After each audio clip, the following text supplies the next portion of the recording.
Vous avez entendu Emmanuel Macron qui disait que ça faisait partie de la famille d'options encore sur la table, ce qui veut dire que les avoirs appartenant à la Banque centrale russe qui sont gelés dans l'Union européenne, c'est environ 2/3 de ce qu'il y a dans le monde entier, ce serait 210 milliards d'euros, dont 194 milliards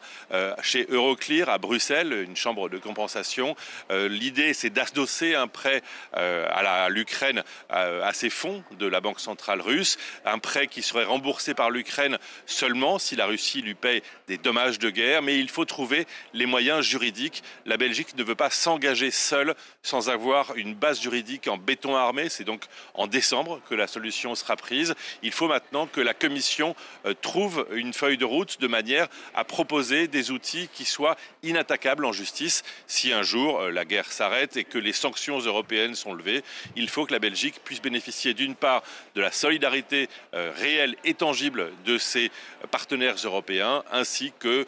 d'assurances juridiques, de soutien en cas de poursuite en justice par la Russie, si cela se passait un jour.